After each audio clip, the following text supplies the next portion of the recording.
It's been a while since we've spoken about Vladimir Tarasenko, St. Louis Blues sniper, and a guy who's been on the trade block the past few weeks. We've had all the updates talking about how he is interested in a trade, how the Blues are trying to go out there and trade him, and because of what we know Tarasenko is capable of, when he's healthy, when he's actually being played, and when things are going right, he is a 65, 70 point guy, a 35 plus goal scorer, and an all-round just offensive beast.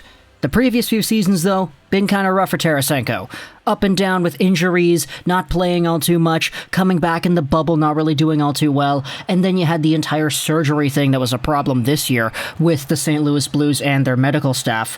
And so now you take a look at what Vladimir Tarasenko has done. He's coming off a year where he had 14 points in 24 games played, 4 goals, 10 assists. He was just under a point per game for Team Russia, or Team Athletes from Russia, whatever the heck they called it over there at the World Championships, and he's making 7.5 AAV until 2023, so he's got 2 more seasons left after this year. Our recent update on Tarasenko comes to us from David Pagnotta. He made himself an appearance on NHL Network. He's the guy that runs thefourthperiod.com, and he has NHL insider sources available to him. And he said this on TV the other day that I thought was interesting enough to make a video about. Per the fourth period, the New Jersey Devils, the Rangers, and the Islanders are in a battle for Vladimir Tarasenko.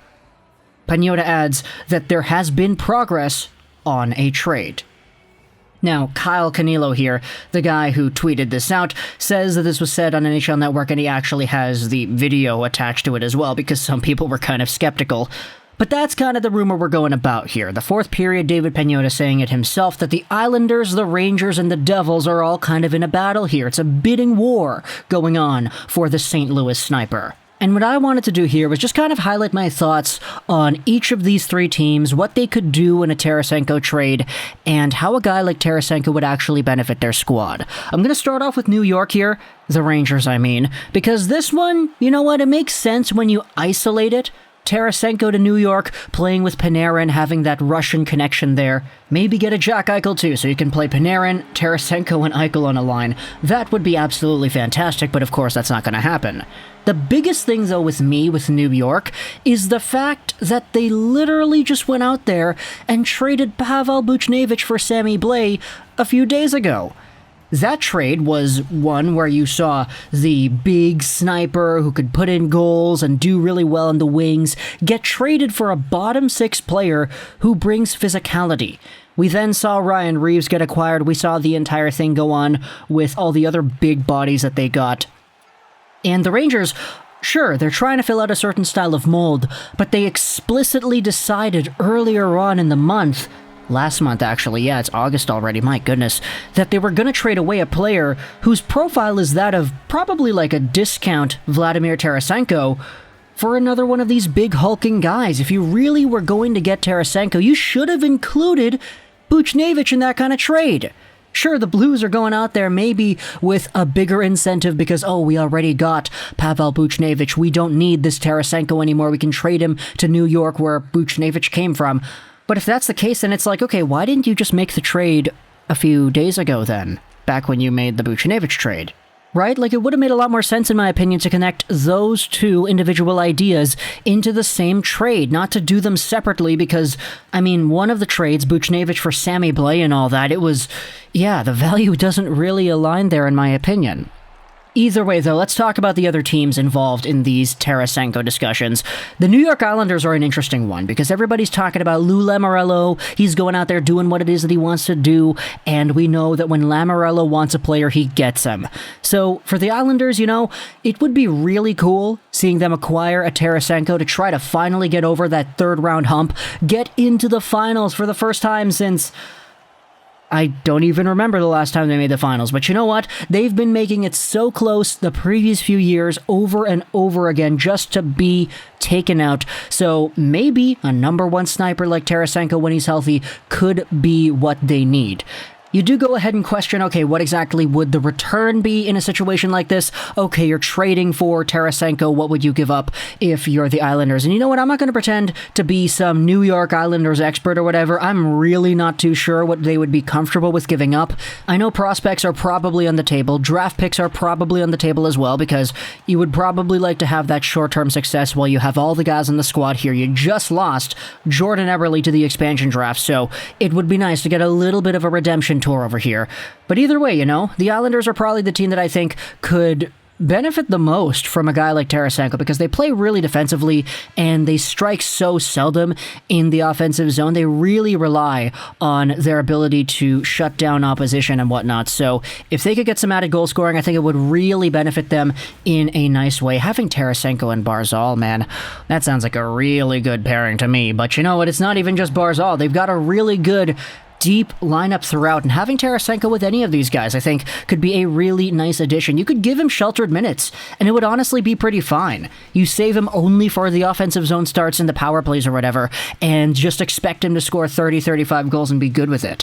Moving on to the New Jersey Devils, though, this team is probably the most interesting of the bunch in my opinion. They're a young team. They're a team built mostly on their prospects and their guys under the age of 23. You have Jack Hughes, you have Ty Smith, obviously you have Luke Hughes who was acquired, and then, hey, guess what they did? They signed Dougie Hamilton.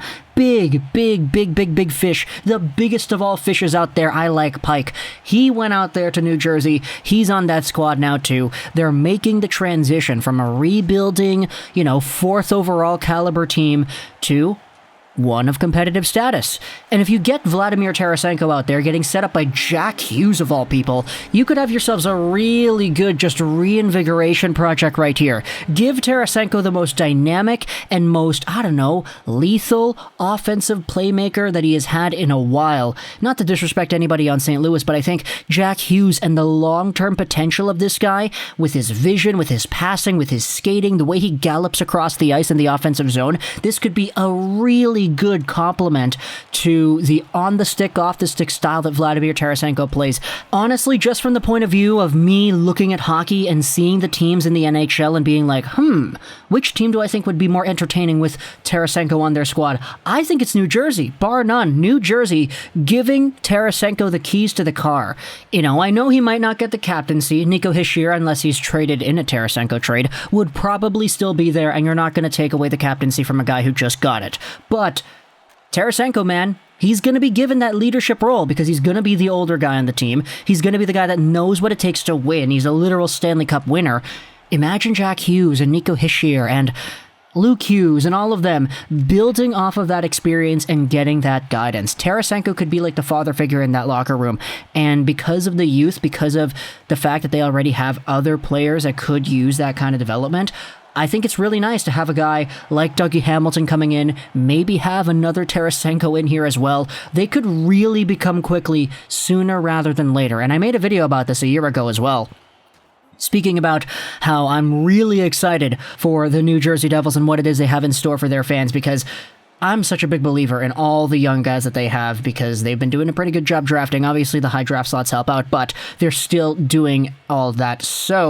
And because they have a boatload of young assets and picks and all that, I think it would be pretty okay if they wanted to go out there and make a Tarasenko trade that does not significantly impact their roster. I think they could go out there and easily make a trade that makes their roster better on paper in the now, but would sacrifice some long-term potential of some of these other guys that they would have in their system. So that's kind of my thoughts here on the Devils, the Rangers, and the Islanders when it comes to a Tarasenko trade. Obviously, it's just David Pagnotta going out there and spitting, giving his own opinions as to how he's hearing the NHL landscape shaping up. So talk to me in the comments what you think about these three teams. Would you want to see Tarasenko go play with Panarin, play with Zibanejad in New York, play with Barzal and all the other guys, Anders Lee and Josh Bailey, with the Islanders?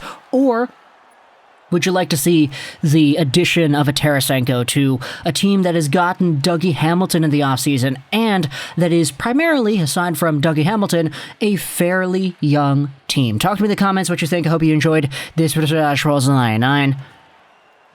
And bye.